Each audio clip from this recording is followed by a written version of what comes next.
All right, Joe Dolan. You're back by popular demand on the RotoWire Dynasty Fantasy Football Podcast, brought to you by Circa Las Vegas.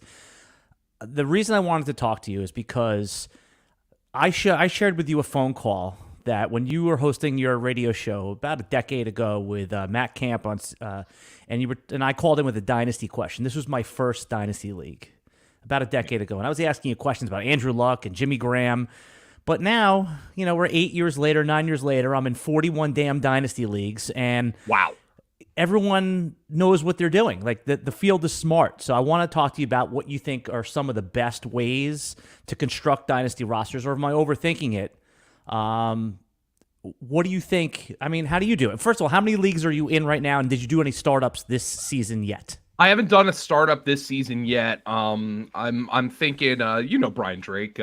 He and I co-host the 2 Point Stance podcast, and I think we're probably going to do one at FFPC. We picked up an orphan team. We did that for the podcast. Actually went through on the pod and just like literally it was like us going down a shopping list. Like, all right, there's this. That one's more expensive, but it's interesting, and we picked up an orphan. I haven't done a startup this year yet. My Dynasty leagues is at 5, so smart.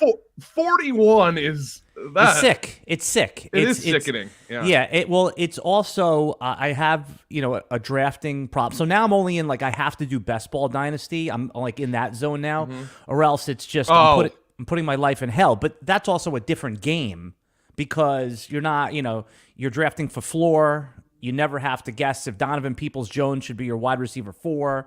Those guys go off on your bench. But for our purposes, we'll fluctuate back and forth between Superflex and 1 QB, but we're talking about set lineup leagues, all that kind of stuff. So what is the ways that you like to approach Dynasty startup? You always hear win now, productive struggle. We're going to talk about QB hoarding and Superflex.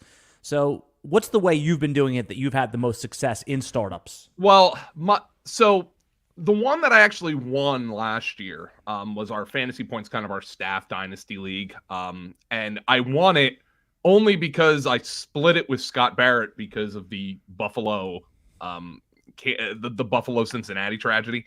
But that one was a draft where I don't necessarily say I went in win now, but I built a competitive roster right from the beginning. This is I believe the 4th year of the league.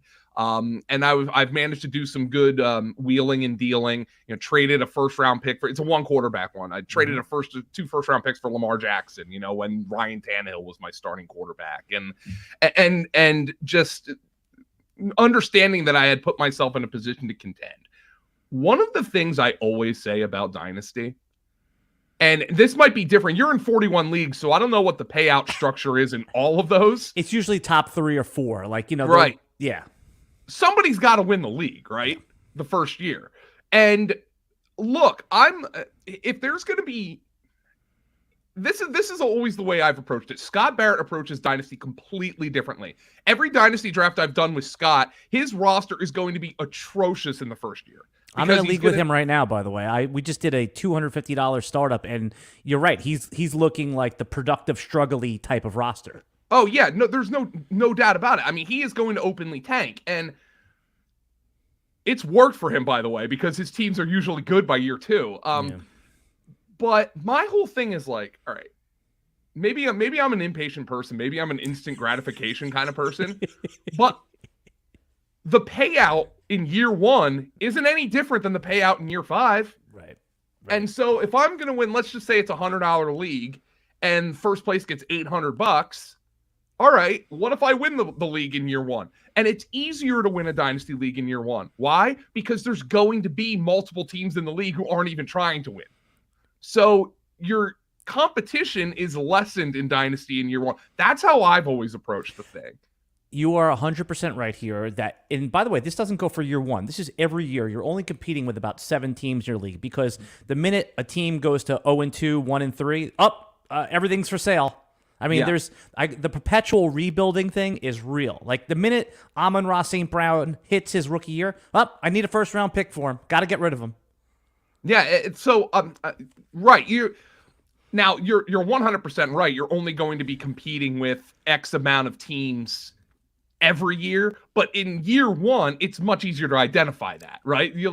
Okay.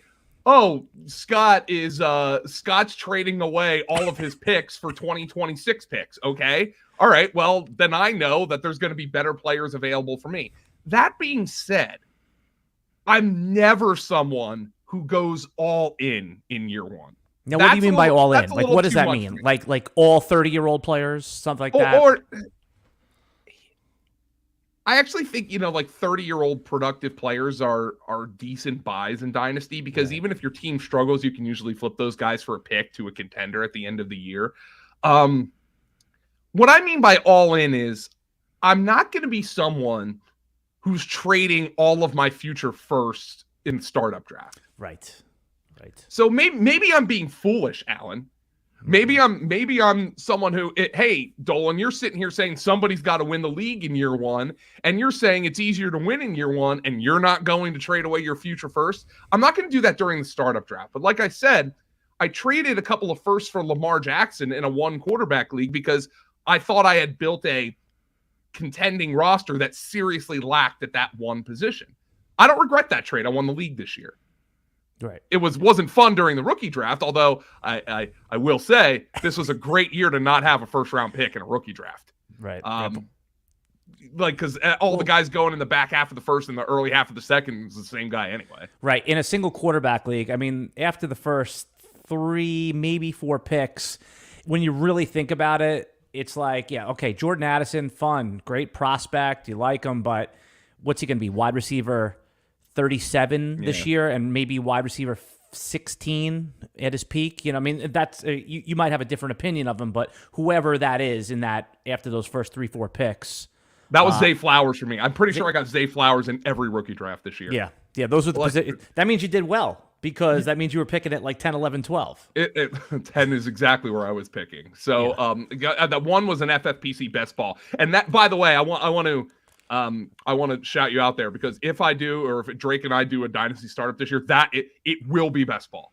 I'm not setting my damn lineup.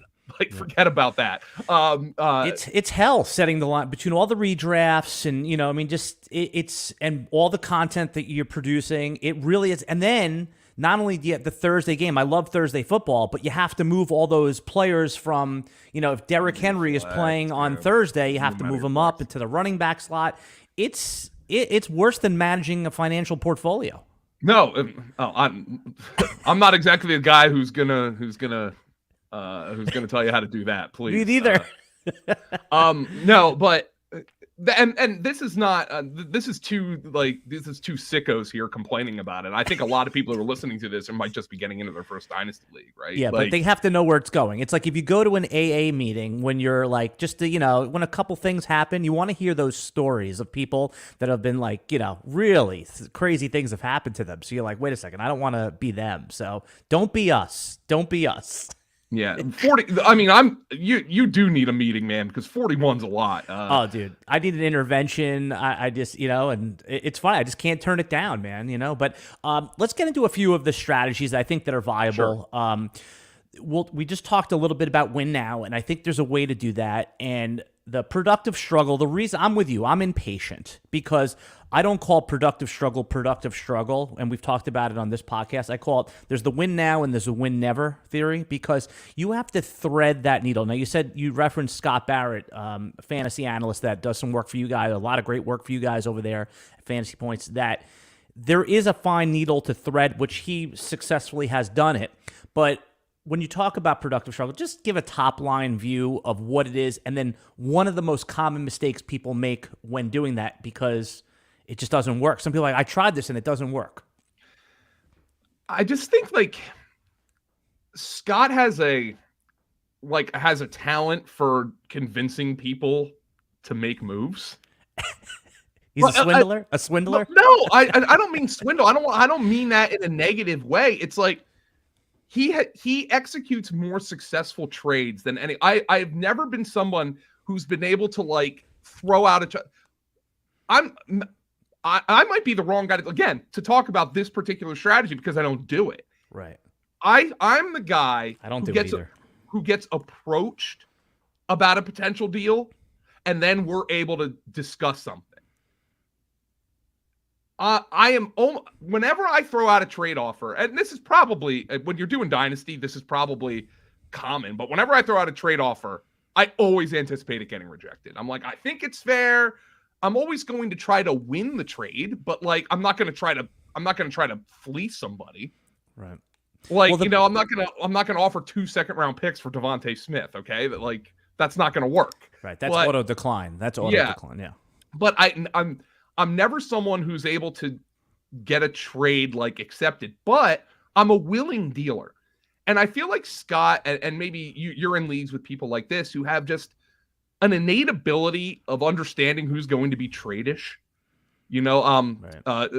I grew up watching the Philadelphia Phillies, and Richie Ashburn, who was the color commentator with Harry Callis, what he always used to say, he looks runnerish.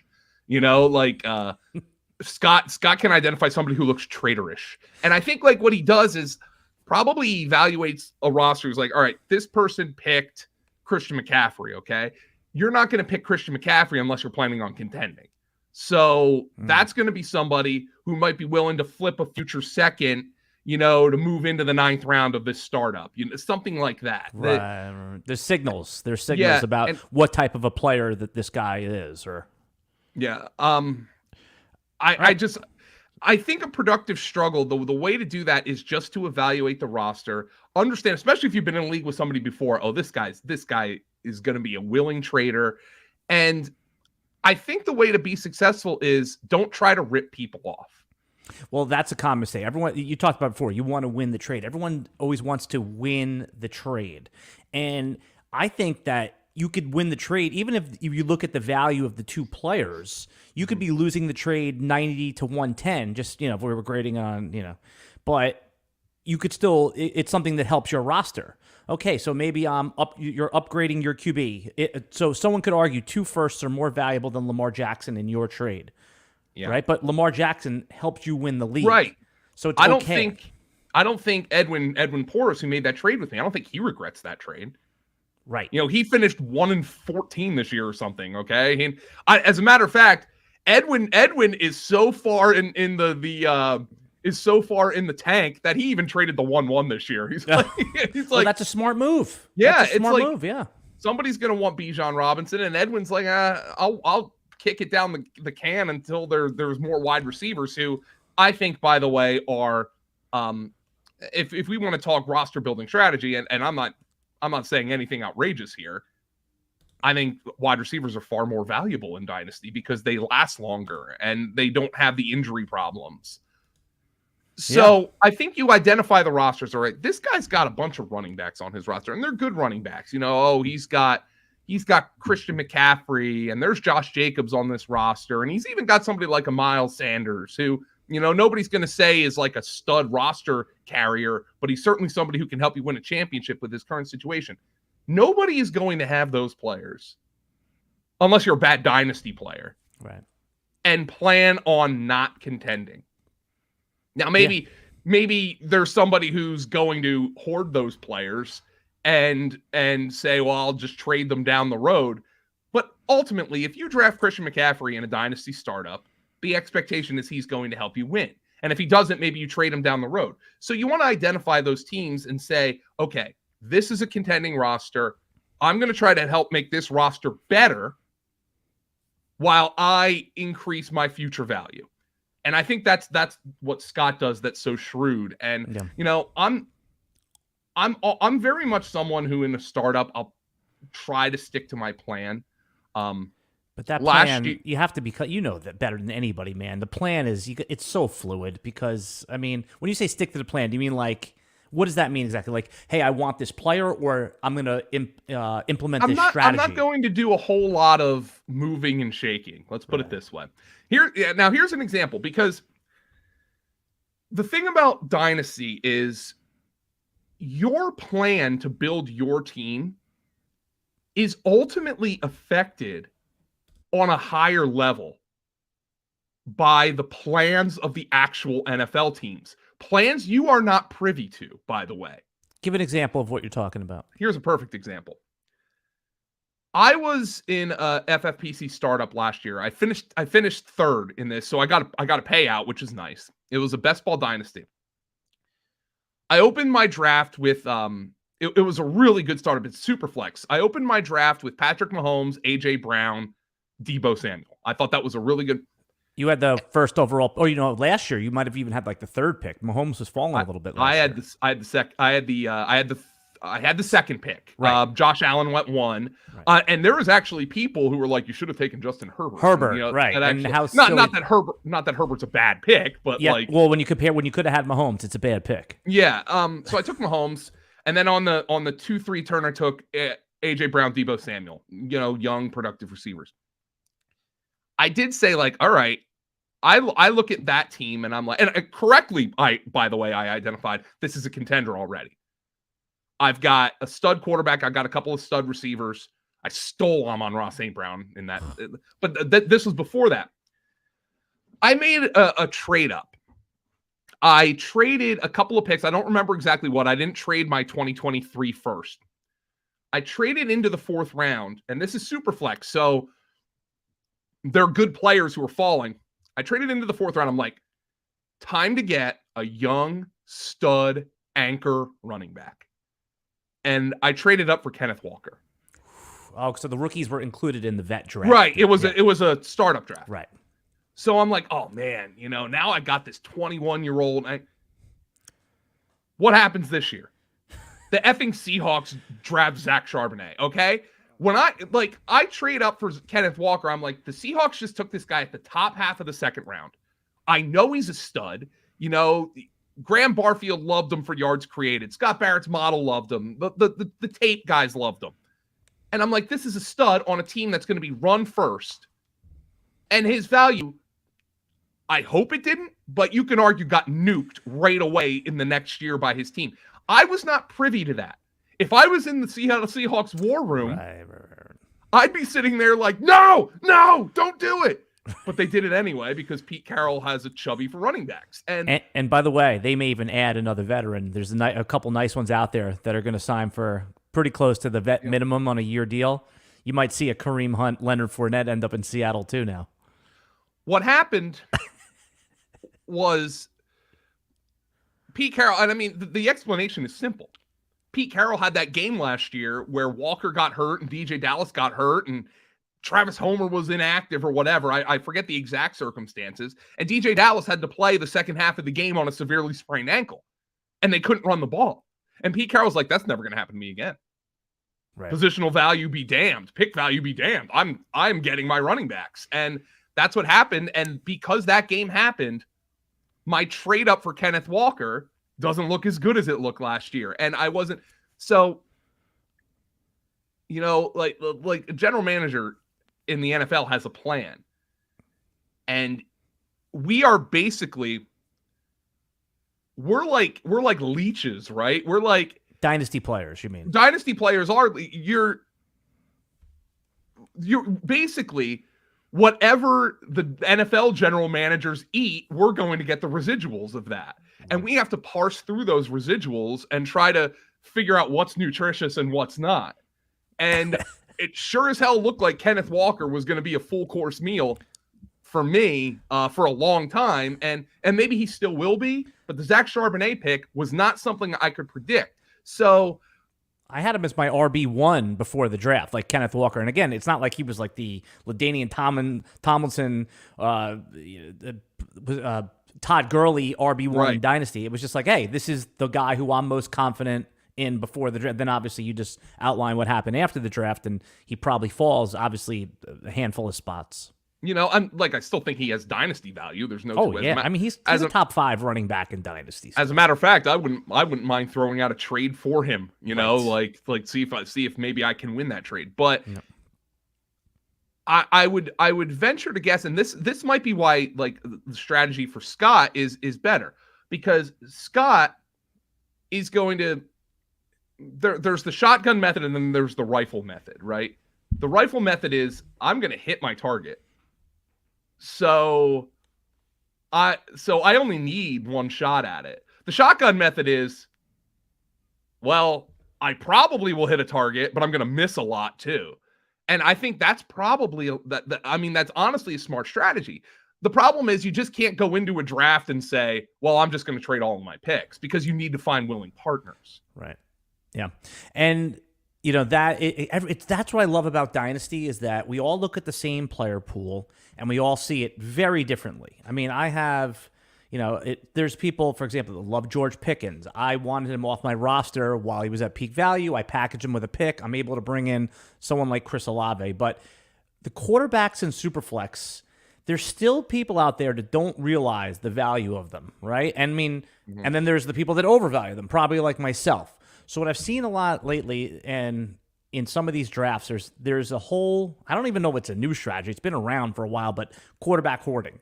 Meaning, Joe Dolan, that, and I want your objective, sober view of this, is that maybe the first 4 or 5 rounds, you're taking 4 or 5 quarterbacks, and then you're maybe adding like 2 or 3 more. You're having like 8 quarterbacks, becoming the quarterback store, so to speak.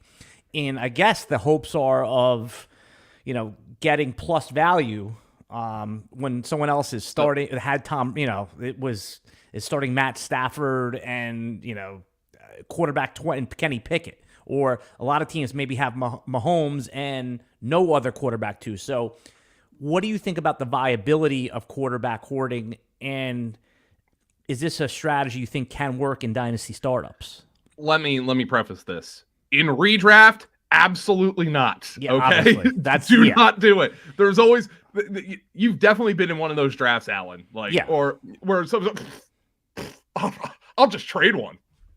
Doesn't work. And single quarterback thinks, everybody's going to tell you to F off, right? Right. In Dynasty, I think it's incredibly shrewd if you're not planning on contending. So I look at Dynasty as, look at what happened with my Kenneth Walker pick. I think that is just a perfect encapsulation of how I think about Dynasty as a whole. I think it is beyond foolish to look even more than 3 years down the road in the Dynasty draft. And that's generous. Look at how much the NFL can change. And an unnamed draft pick, I think that's going to have more value. I don't want to say more value than Kenneth Walker, but it's more malleable than, say, a Kenneth Walker or even a Chris Olave or something, because that can become so many different things. The exception to that is the quarterback position. Now, injuries can happen. Look at Tua. He might be one hit away from retirement.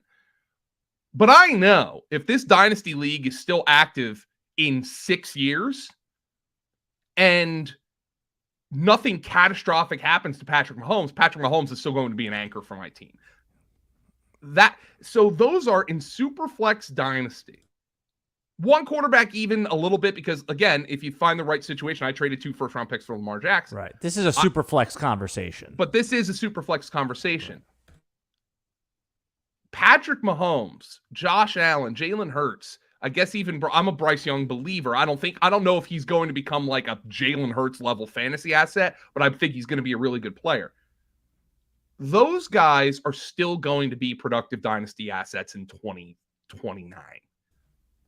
And I think that is an extremely viable strategy, because maybe you're not as talented a trader as I'm going to keep bringing up Scott's name, but maybe you're not as talented a trader as him. Maybe you're not the Howie Roseman who just understands instinctively when somebody is traderish, right?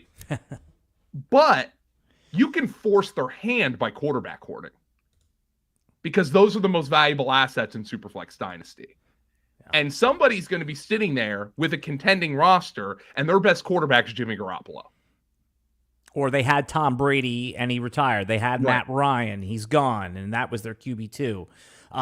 I've done this almost accidentally, where I had 2 good quarterbacks. I mean, it's very rare that a quarterback is on the waiver wire in Superflex Dynasty leagues, especially these 30-deep leagues. I mean, Geno Smith, I was able to pick him up, and I'm sure many people did. So I added him to the stable. I think that when you do quarterback hoarding, there's a couple different ways. You talked about like this off-season trading. Sure, that's one way to do it. The other way could be actually in the startup, right? Someone realizes that the market dried up pretty quickly, and you said that sometimes in a startup draft, you're, let's say, a little gun shy. You want to make sure that you're getting the right value. But by round 6, if you have 4 or 5 quarterbacks, and you might be able to turn the guy Daniel Jones you got in the late round 4, early round 5 into a position player plus a little tax on top, like a T. Higgins that someone maybe drafted, or DK Metcalf, whoever that range of wide receiver plus something else. So you could also trade them within the draft while it's going on, since they're all slow drafts. So what happened, Brian Drake and I picked up an FFPC orphan team, and we saw the team and we're like, they had a decent running back stable, really good wide receiver stable led by Devontae Smith and Terry McLaurin, like these young, productive receivers, some good young tight ends, at Chigakonkwo on the team. And by the way, note that FFPC is 1.5 for the tight ends. For tight ends, yeah, it's tight end premium.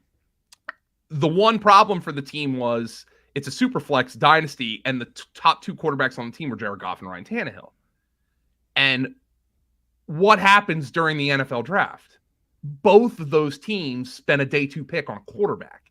I'm not so worried about Goff this year as I am potentially Tannehill, because if the Titans take a crap, Will Levis is going to play whether he's ready or not. So somebody was able to identify that, and this might sound outrageous, but they traded us Daniel Jones for our 5th overall pick. So wait, in a 5th overall, in the rookie draft. In the rookie draft, right? So in a startup, that's probably out of the quarterback range, right? So what it would have been for the rookie draft was CJ Stroud, and that would have been the pick. So what happened was, there was the top 2 quarterbacks, Young and Richardson, and then Bijan and Gibbs. Well, the question I posed to Drake, and I actually popped this around in our company Discord. I said, hey guys, who's better for who has more dynasty value, Daniel Jones or CJ Stroud? And there was a pretty much consensus that it was Daniel Jones. Right, but meanwhile, Stroud goes ahead of him in startups. It's crazy. Right. So, I think here's the thing about somebody like Daniel Jones, and I guess this is a specific take. It's very hard to ignore the fantasy football or even the NFL Twitter zeitgeist groupthink. There is a very permeating belief that Daniel Jones stinks. I don't get that.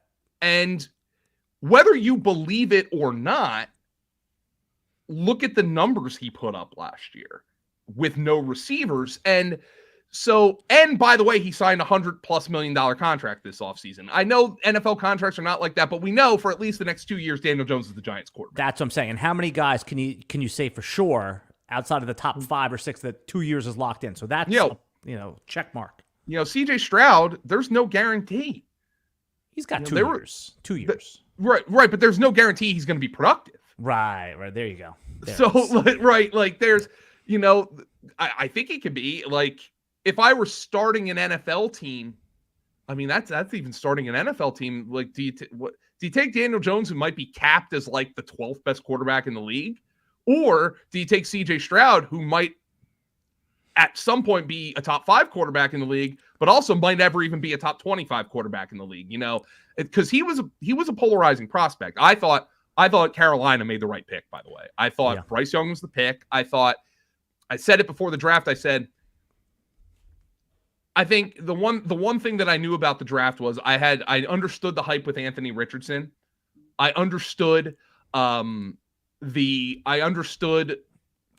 talk around, this guy could end up being the next Josh Allen. But I always just sat there and thought, man, any team that passes on Bryce Young, I think is going to regret it, because I think the guy's just a good football player. Well, nobody passed on him. Nobody did pass on him, and right. I think Carolina made the right pick. And so, what do you think? What is his super flex upside? Because he could be had in these QB-Hoard builds. You could take him, you could take whatever, Dak Prescott or Trevor Lawrence, and still get Bryce Young as your second quarterback easily in these drafts. I think his kind of super flex upside is they are not the same player by any stretch of the imagination, but I'm talking statistically. Look at what Dak Prescott does. Yeah. Pocket passer who can add a little bit with his legs. I think Dak's rushing production has clearly gone down, obviously, since the injury. But, Dak Prescott's been a top 10 fantasy quarterback his entire career. And, I know this is a dynasty show. Bryce Young is my most drafted quarterback in best ball so far. He's quarterback 24 on Underdog, and he is so easily stackable with all of his weapons. By that I mean you can draft all of his weapons. You can draft Chark and Thielen and Mingo. None of those guys, those guys are going outside the top 60 at wide receiver. Mingo's inside of it, but that's neither here nor there. But I think Bryce Young, he doesn't, know what Anthony Richardson's being drafted so far ahead of him, I would think, in most Superflex drafts, and I understand. Well, in Superflex drafts, he's now a borderline first rounder. If he doesn't go in the first round of Superflex drafts, which it's very rare to see, he goes in the first 3 or 4 picks of the second round. Like people are deciding Richardson, Deshaun Watson, or Dak. Yeah, and which is crazy. There's that is a really interesting trio right there. Watson, because you have to. The thing about Watson was he was terrible last year. Of course, he hadn't played football in 2 years. And then there's the other part where fantasy football is supposed to be fun, and you might not have fun having Deshaun Watson on your roster. Like you might be like, yay, I'm sitting there cheering for this guy because he's on my dynasty team. Like yay. So does that suppress his value? What's going on with Dak Prescott? Right, like. You see articles every year. The Cowboys have Dak Prescott decision to make. If the Cowboys don't advance past the divisional round this year, they might start looking to the future and saying Dak's taken us as far as he can take us. And then there's Richardson, who's this ball of silly putty. He's this ball of clay that could become whatever he wants, or he might melt.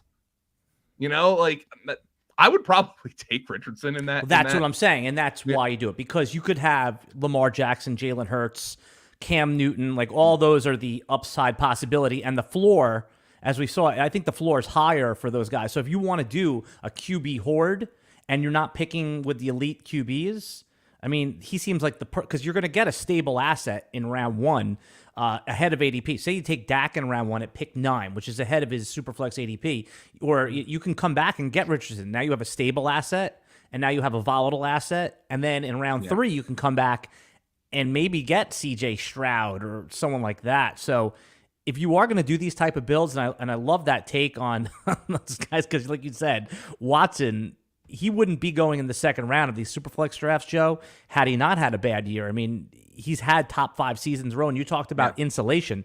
He's actually insulated for 4 years, right? They can't get out of him for 4 years, and that is more valuable than, like I said, in Dynasty, it's hard to project. As redraft projectors and analysts, we're not great. We're okay at projecting the year ahead of us. How the hell are we going to project 2 and 3 years out, right? So if you have a stable asset for 4 years, I think that's good in a QB-Hoard build. Yeah, and the Dak Prescott thing is just maybe Dak Prescott's somebody in a startup dynasty, or even in let's just say you're a quarterback shy in you've got a contending roster. Maybe he's a good guy to trade for right now, because I think people are just see this as kind of an inflection point for him. If the Cowboys don't, let's just say they don't make the playoffs. I think they're going to, but let's just say they don't make the playoffs. Well, next year, the Cowboys, I mean, there's an opportunity, I believe, for them to get out of that contract. Yeah. So like maybe there's somebody who like that they got Dak Prescott on the roster. They're a mediocre team in your dynasty league, and they're like, by the way, I fully believe this is true. We have seen the best of Dak Prescott statistically. He's not going to.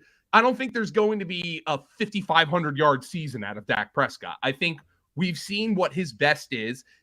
And even if he does improve as a passer, I think his rushing production is going to continue to go down as he gets older and slows down. Obviously, he had the injury. Now, that's a guy who you might be able to swing kind of a trade for, because I feel like the jury's returned its verdict on Dak Prescott in the dynasty community. I mean, he still goes in the first 20 picks of dynasty startups, but maybe that just has to do with, like, you don't feel great about it, right? You're happy if that's your second quarterback, but you're not like thrilled. That's why if you take like a receiver or your favorite running back in round, if you take Bijan in round 1 of a Dynasty Superflex draft, you're going running back, you're like thrilled to have Dak because you get a good position player, but you're not like thrilled that he's your quarterback 1.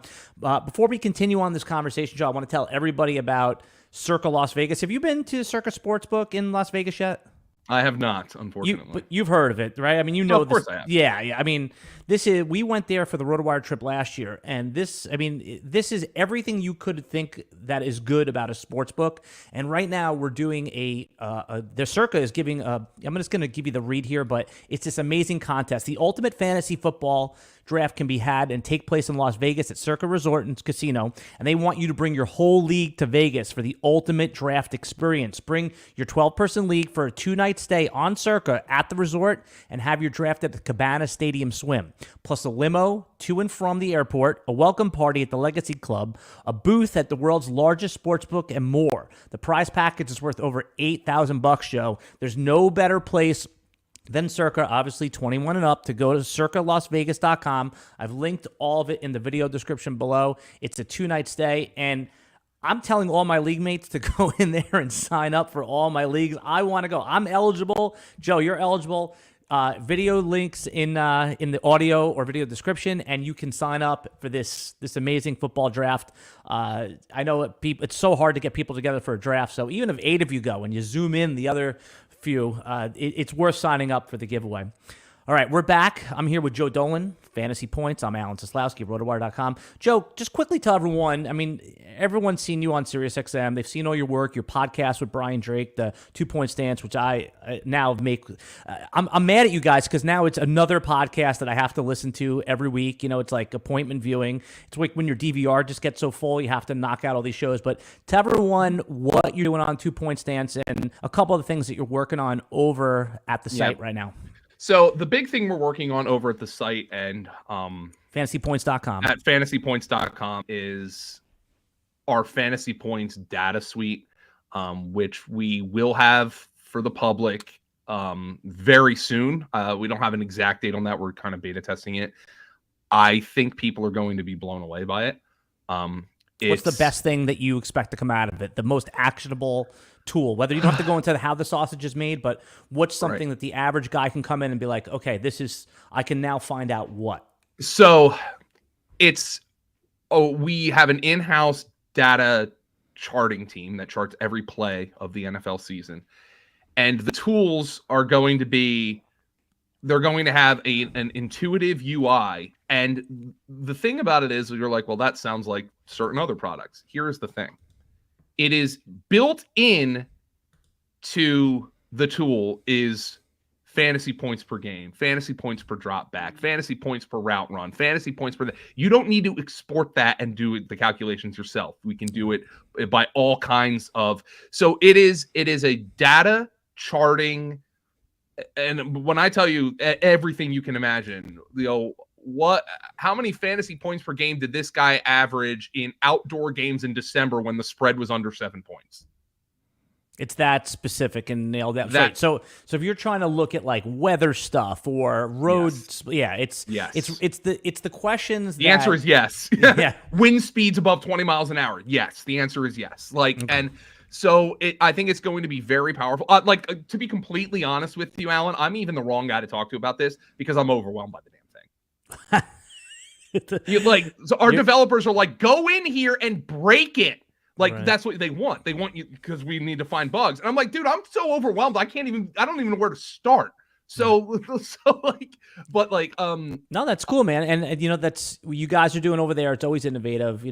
I'm always checking out what's going on over there. So, but like I said, if you're a data nerd or even a casual user, it sounds like you're going to be able to find some value out of this tool. Here is the whole argument with this is our content producing team wanted to produce we know we have the content. We wanted to produce great content without having to go anywhere else. We wanted to be able to produce our fantasy points content with fantasy points numbers gathered by fantasy points people, and we're going to be able to do that. And I can't even begin to thank our developers enough, Brett Whitefield and Chris Wecht, who have kind of headed this project, Scott and Graham for approaching it from the position of those content creators who need to tell the sausage makers how they want the sausage to taste, so it's just been amazing. But cool, from man, that's going to be useful for, not like you said, not only in-house for content production, but it sounds like other content creators can benefit from this too. So if you are a content creator and you're watching this podcast, this sounds like a tool that, it will be helpful to you to create videos. I mean, and there's no shame in that whatsoever. I think that's a positive thing. If everyone's looking for content ideas, and so I'm glad that you guys are building that. Keep us updated on when that's going to launch. Oh, I'll give you a sneak preview, Alan. By the way, awesome. So you just hang around, after the podcast. So anyway, what I'm doing personally, Drake and I are doing a weekly 2-point stance. We're just kind of attacking. We're just kind of coming up with a topic every week, and sometimes it's news. We've been doing. Other times it'll be like talk strategies, and I do want to do a dynasty startup with him. But I'm also kicking off. I've started scheduling this, and Alan, you're a man who schedules podcasts for a living. You want to talk about a bitch? I am doing our franchise focus podcast series at Fantasy Points, and I did it last year, and I kind of came up with the idea for it when I was sitting in a pool in Punta Cana, and I'm like, all right, what am I going to do? And I did it last year, and I'm hoping it's easier this year because I did about half the podcast last year with COVID. So I'm like, hey, welcome to the Franchise Focus podcast. Sound like The Godfather. Yeah. I've started scheduling them. It's going to be 32 podcasts with 32 beat writers, 32 bloggers, analysts. You've done this for a couple of years. Yeah, one. The last year was the first year we've done the podcast, right. But for a couple of years it was like me and Tom Brawley or me and Graham Barfield talking about the team, and there was some utility in that. But I decided, this year, last year do something different. Let's get beat writers and scheduling 32 of these because I'm going to be releasing them starting June 19th, and we're going to be doing 6 a week until training camp. So I'm scheduling 32 of these. I'm reaching out to people. I get ghosted by people. Isn't it amazing? Because again, you talked about how I schedule people for podcasts too. Just give me a quick no is better than a long maybe. Well, so like right now, I'm trying to schedule for a certain team, and I'm like, there were mini camps. So I understand, like, this is also the time of year when a lot of beat writers take vacations, right? Because, like, all right, mini draft is over, mini camps are over. Joe, bullshit. They need to reply. They can reply. You're on vacation, you can reply. It's 2023. Yeah. But the hard part about it is, like, all right, I've reached out to this person who covers this team, and I've said, here, please send me a DM or shoot me an email or whatever. When do I reach out to somebody else? Because I don't want to be like, oh, I'd love to do that, and I was like, sorry, I just scheduled some. But maybe I need to be that. Here you go. Here's a tip then. Let's just use the Buffalo Bills. I don't know if that was the team. It doesn't matter. No, I have that one scheduled. Okay, so even better. So you reach out to beat writer A. You're waiting back. Go to beat writer B. What's the worst thing that happens? You do 2 podcasts on it, and then you can kind of take. I know that's a pain in the ass, but you can't sit around forever. I know that's not optimal. But I'm not recording 2 podcasts. I'm recording 1, man. Right. Just right. I'm already doing 32 of these. Well, that's why you're the best, because when I reach out to you, I don't like to bug you too much. I know you do a lot of things, but you're always quick to reply. You're always excited and passionate about it. Online, Alan. Yep. What do you think about Baby Gronk getting rizzed up by Livy? Go ahead. Give your take. Give your take. So the only thing I can say that, like, because everybody's getting annoyed by that stupid thing now, is I literally reached out to my 14-year-old nephew, and I said, hey bud, did you see that Baby Gronk got rizzed up by Livy? And he responded in all earnesty, no, I didn't see that. Meaning, people don't even know what the hell you're talking about. Meaning he literally, like, how I took this was my 14-year-old nephew Max literally was able to parse that sentence and understand what it means, and he gave me an honest to goodness answer. Like, I did not see that Livy rizzed up Baby Gronk. So what it means essentially is Livy is like this social media superstar gymnast at LSU. She's a social media superstar, ostensibly because she's attractive. Mm-hmm. Baby Gronk is this 10-year-old football player with like a rat tail mohawk who is being horrifically exploited by his father. And he is a social media star. He's basically Todd Marinovich for Zoomers. And rizzed up means to flirt. Well, Riz is like charisma. That's how they. So you actually knew that? Yeah. I mean, I'm on. I'm on TikTok. I try to keep very in tune with modern day slang because I don't know. We're not the same age. We're similar. Like you remember the words dope and fresh and and all these other things, but those are now old man words, and now it's Riz and all. I mean, come on. Yeah. So anyway, I was, but my nephew was able to parse that sentence, meaning so he knows what rizzed up means. He knows who Livy is, and he knows who Baby Gronk is. Yep. This poor child is being completely exploited by his father. You're officially in get off my lawn territory here, Joe. You're entering old man. But the fact that you're interested. That's a lot. With our last segment here, Joe, I do want to give. That was great, by the way. Yeah. That's the clippable moment from this podcast. But let's talk a little dynasty startup, a few player take things here. Now, I just want to just circle back once on this quarterback hoard thing. If you're gonna do it, let's say you're picking from random position 6. Let's just go through the Superflex ADP. And again, I'm not saying you have to memorize it like it's the Torah here, but let's just think logically about who you would take. All right, so what's the right way to do it? Let's just say randomly pick 6, you get Trevor Lawrence or Justin Fields. That would be your first round pick.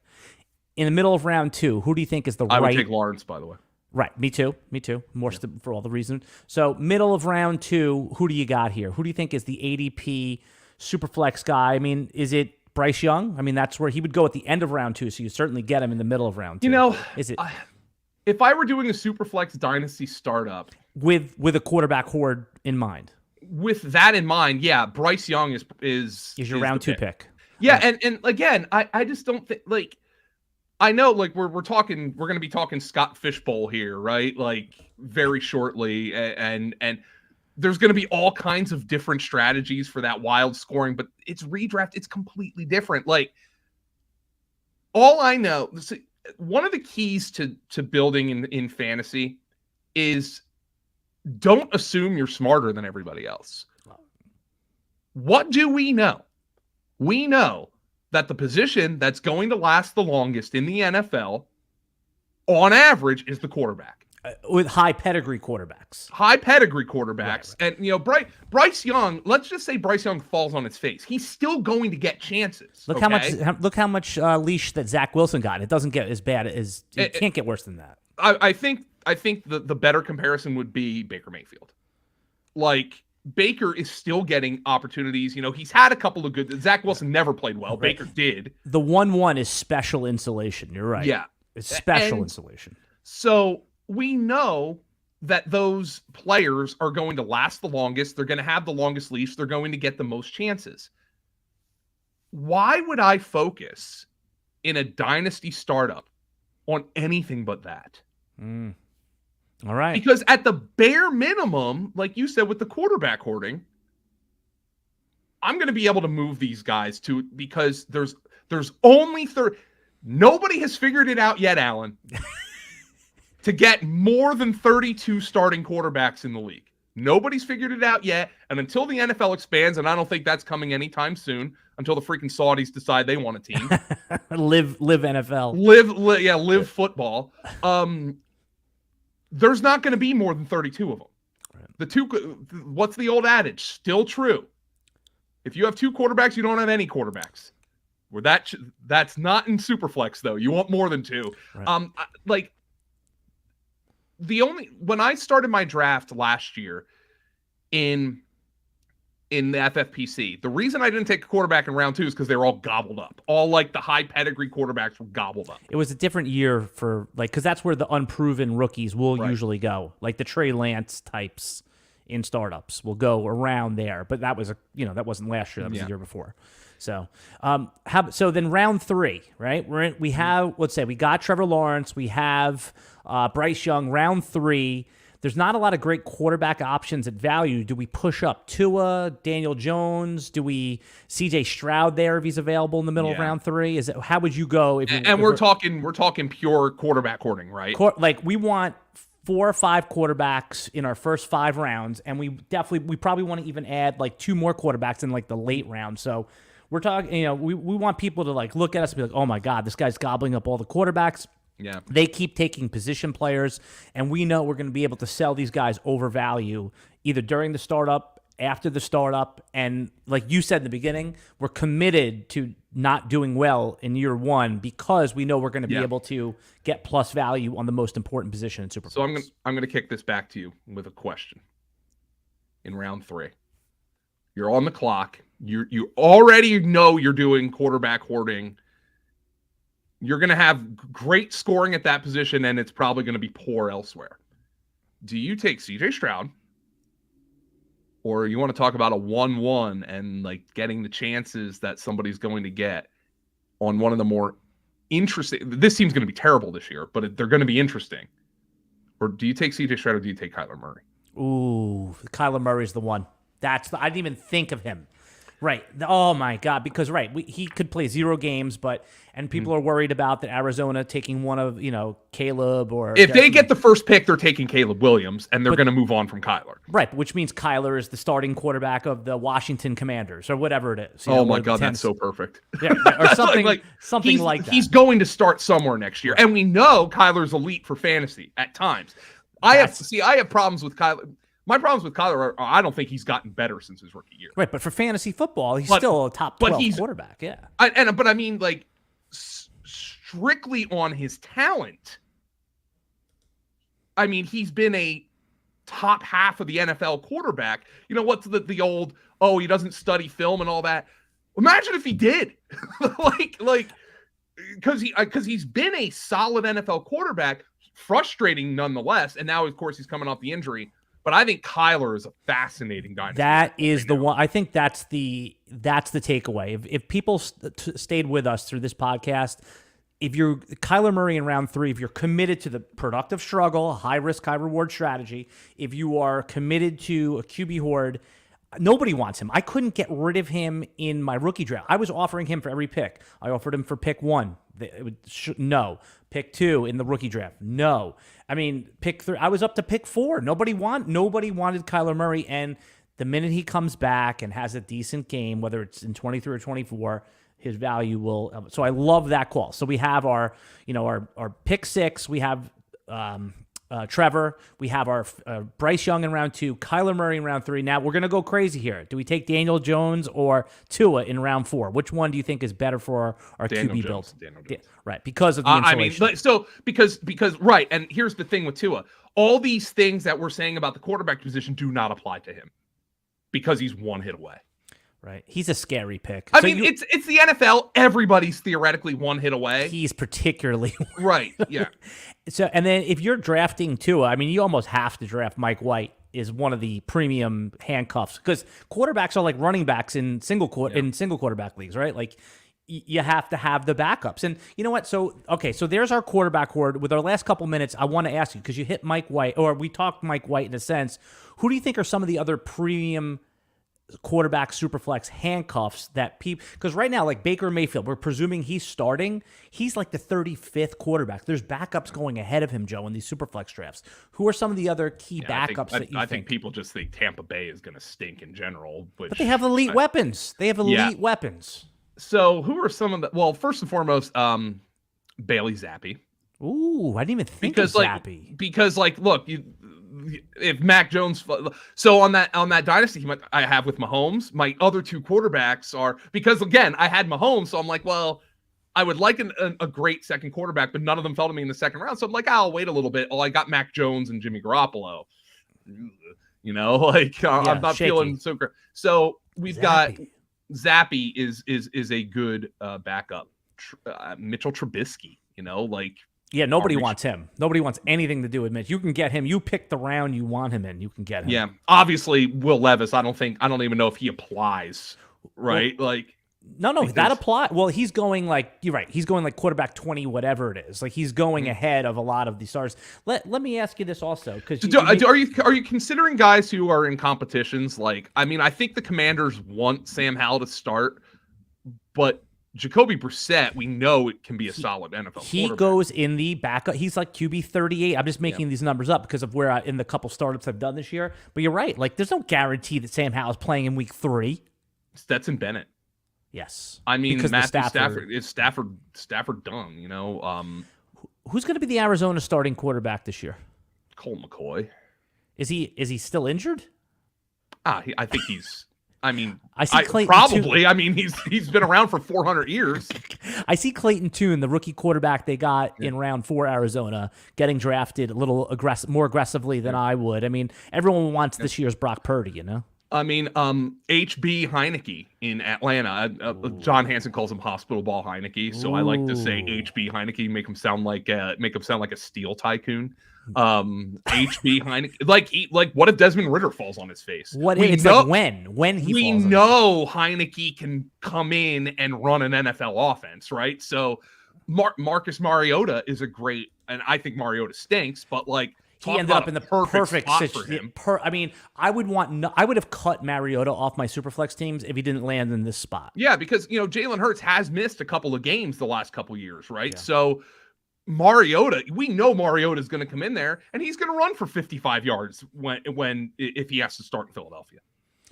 Joe Dolan, you were what my grandmother calls a mensch. You know what a mensch is. You know Yiddish. Yeah, it just means what means like a good person, right? It's a great person. It's a generous person. It's a smart person. It's someone who I love interacting with you. I always appreciate how generous you are with the time for RotoWire and the podcast. And I want everyone to go, if you're not already following Joe, again, one of the best follows on Twitter, at FG_Dolan. On the last podcast we had Joe on, he explained the FG, just couldn't get rid of it when he used to be part of Fantasy Guru's site. It's one of those nicknames that sticks, Joe. Sorry, man. It's just it's not FP _Dolan. It's FG _Dolan. So I was like they took my blue check mark away, so I can probably change it. Blue check mark is you don't want that anymore. It has completely by the way, I'm not complaining. Whatever, they took it away from me. Like I'm not gonna be somebody who's like, oh, they took it away from me, and then get the Elon bots, the muskrats in my mentions. But also, the blue check mark actually has utility. But if I bought the blue check mark, like because I want editing ability on my tweets, or if I want upload like longer videos, I just don't want the blue check mark itself. I would buy it if it represented anything other than Elon Musk. Right, you're an anti. And unfortunately, I would pay for the platform if I believed in the leadership of the platform. I don't. I mean, I have to use the platform. I understand how hypocritical that is, but where else am I going to go? Nobody's invited me to Blue Sky, and that's probably going to fail anyway. So, let me give you one question. And again, I did not ask you or to rehearse this or anything like that. And this is a tough question, but if you were Commissioner Joe Dolan for the NFL, what's one rule that you might change in the NFL this year? I'll give you a second to think about while I'm talking over it. Is that, one rule that you think would just make the game better, whatever it is. What would be the rule? It would be the 4th and 15 for onside kicks. That's a beautiful one. Explain what that is. Explain. So essentially, I believe the XFL did it this year. The USFL might have been doing it. I'll have to ask Jake Tribby. He's obsessed with spring football. What essentially it is you, instead of an onside kick, which have a very low probability and are not an exciting play, and they're dangerous, there's another. They are dangerous. Football's inherently dangerous. They're trying to make the kickoff safer. I would do the XFL kickoff rule, by the way, where nobody can move until the ball is fielded. Which actually I think would be much more exciting than what they're doing this year with the fair catch. But anyway, the 4th and 15, the Eagles have proposed this every year and it has yet to pass. I feel like, so what it is a team has the option of, instead of doing an onside kick, and there are conditions to where you can do this. It has to be in the 4th quarter or something like that. You get an opportunity of a 4th and 15 untimed down. I think it's untimed from like your own 30-yard line. And if you convert it, you keep possession. I have a question about it. So I love the rule because it's more exciting. But what happens if you want to do, remember that play that Sean Payton did, the sneak? Can you still do an onside kick if you prefer that method? Yes. Okay. Yes. So it doesn't go away. I was at that game. Sean Payton coached circles around Jim Caldwell in that game. But I was at that game, and yes, you can do a surprise onside kick. I think you still have the option to do it. And I think the 4th and 15, you can't just do that in the first quarter, right? Like after you score a touchdown, right? You can't just be like, oh, so that's interesting. So you can only do it. I think there were conditions to when you could do it under 5 minutes in the. And I think you have to be trailing. So there has to be like under 5 minutes in the 4th quarter. There are conditions to it, but I just think that rule in general would be fun. It would also be chaos for fantasy. Yeah, like what do you count that? It's an onside. Oh, and by the way, if they ever do change overtime in the NFL to the BS college one, yeah, let me just throw it out there. We cannot count that for fantasy. Huh. Okay. We can't. So think about it. In case you're not familiar with college football, teams start on the 25-yard line and they alternate possessions until essentially someone wins. It's video game numbers, Alan. You cannot count those for fantasy. Right. Well, the high stakes leagues wouldn't do it, but if you want to count it in your league and get crazy, I'm in some leagues where there's like pinball scoring, like the quarterback score like 60. I don't like it either, but you're right though. In a serious fantasy league, it's just it doesn't now measure skill. There's like all these like bonus points. I understand. I agree with that. The one rule I would change, we'll close out on this. I've said it on this podcast before, is that Joe Dolan, if you're on like your own 5-yard line and you get or say your own 4-yard line, and you get a whole an offsides call, what's the penalty right now as what happens? This isn't a trick question. What's that? So say you're on your own. Sorry, I got you. No problem. I'm on my own 4-yard line right now, Alan's team, and we get offsides. What's the penalty assessed right now? You're on your own 4-yard line. And I get a penalty. And a penalty for offsides. It's half the distance to the goal. Right. Yeah. So don't like that. What they should do is just move, say, what is that, a 5-yard penalty? They should just move the first down marker back 5 yards. Keep you where you are and move it the other way. So it's a full 5 yards. So right now I'm only going 2.5 yards. So if I get a holding call, it should be move the first down marker 10 yards downfield instead of moving me 2 yards backwards. Oh, you in on that's this? Really interesting. Yeah, that's really interesting. I'm glad you like it. Oh, man. We need that, right? Because what is a 2-yard penalty? You know, it's like... I never even thought of that, by the way. Yeah. I'm glad you like it. All right. Well, they will never punish offenses like that, by the way. But yes. But that would be the right thing to do. You know, just keep moving the first down marker back, and it would, you'd have to have parameters. It's inside the 10, or it's it's obviously holding when the quarterback's in the end zone is a safety. That still holds, but you know what I'm saying. You get the general. Yeah. I guess there's much. You want to make sure you don't do it in the end zone, but if you're gonna use if you're going to use a little extra cheating to try to get a explosive play out of there, the penalty isn't the upside's much more than the downside. Right, exactly. So I just thought that's an easy one call. Joe Dolan, thanks a lot. Everyone follow Joe, and all his work is pinned in the video audio description below. We'll see you back next week with another Dynasty Fantasy Football podcast.